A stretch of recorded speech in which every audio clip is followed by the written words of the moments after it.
Salam, salam les gars, j'espère que vous allez bien. Voilà, donc on vous salue encore une fois les élèves de la première S2 et on vient avec vous aujourd'hui sur une première séquence donc avec les alcanes donc en chimie.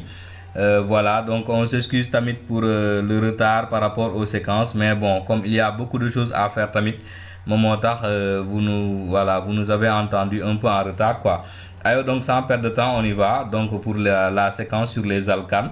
Alors qu'est-ce qu'il faut savoir sur les alcanes? Donc les alcanes, ce sont des hydrocarbures saturés de formule brute CnH2n plus 2. Donc lui, on le sait déjà avec N supérieur égal à 1. Donc on peut avoir un alcane avec un atome de carbone qui est le méthane.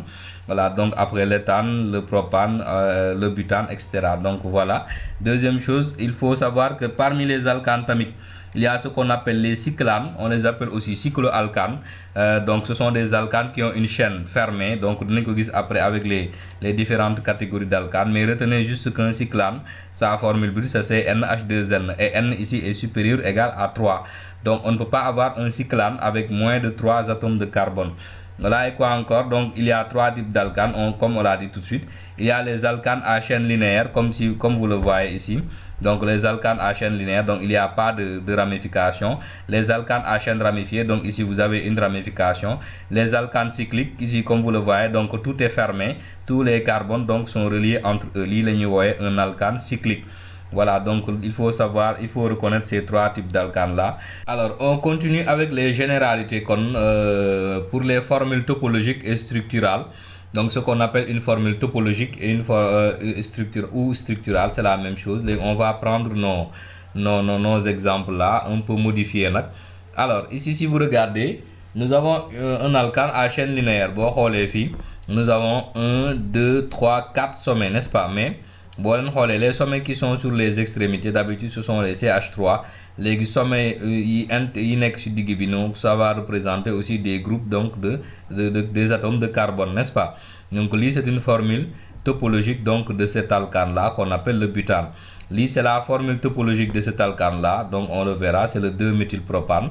Donc nous avons trois sommets et un autre sommet au milieu, c'est un atome de carbone, donc c'est un atome de carbone qui est relié à trois groupes méthyl. Voilà, donc c'est ça sa formule topologique.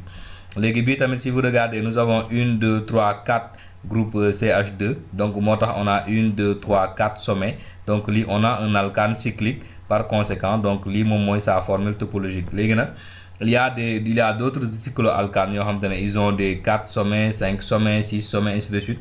Tout dépendra du nombre de carbone. Vous allez faire une figure avec le nombre de sommets si c'est un alcane cyclique. Voilà, maintenant pour la nomenclature, les gars, c'est pas compliqué. Pour les alcanes linéaires, comme on ajoute AN donc sur la chaîne principale. Pour les alcanes à chaîne ramifiée, maintenant il faut faire attention. D'abord, il faut repérer la chaîne carbonée, donc la plus longue, la chaîne principale. Et puis il faut numéroter cette chaîne de façon à attribuer les numéros les plus petits aux ramifications, moi les substituts. Les attributs, après les substituts, attribuer à préfixe dit, tri, il y en a des substituts identiques. Comme par exemple 2 groupes méthyl, 2 groupes éthyl, ainsi de suite. Et il ne faut pas oublier de les classer par ordre alphabétique également. Maintenant, pour les alcanes cycliques, on utilise le même procédé, mais cette fois-ci, au lieu d'utiliser on va utiliser un préfixe cyclo, comme pour cyclobutane, cyclohexane, ainsi de suite. Donc voilà, quoi pour les nomenclatures. On va prendre nos exemples là, qu'on fait. L'alcane à chaîne linéaire, comme vous l'avez vu, il y a 3 atomes de carbone, comme c'est le propane. Ici, comme on l'a dit, on a un groupe méthyl sur le deuxième carbone, c'est 2-méthylpropane. Ici, donc, nous avons un alcane cyclique avec 4 sommets, donc c'est le cyclobutane, parce que butane moins 4 atomes de carbone, donc on a un cyclobutane. C'est pas très compliqué, voilà. Maintenant, ça, c'est voilà ce qu'on vous propose. Maintenant, pour les nomenclatures, aussi, on a pour les ramifications alkyles usuelles. Maintenant, parfois, vous avez des ramifications particulières. Ce sont des groupes alkyles. On va les voir ensemble donc, dans un tableau.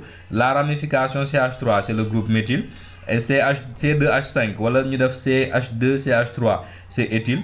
Donc, parfois, vous avez une ramification CH, il y a 2 CH3 ici collés. C'est la ramification isopropyl. Ici, on a CH2 avec CH avec chose, comment ça s'appelle 2 CH3 ici collés, c'est isobutyle. On a aussi cette ramification possible, isopentyl.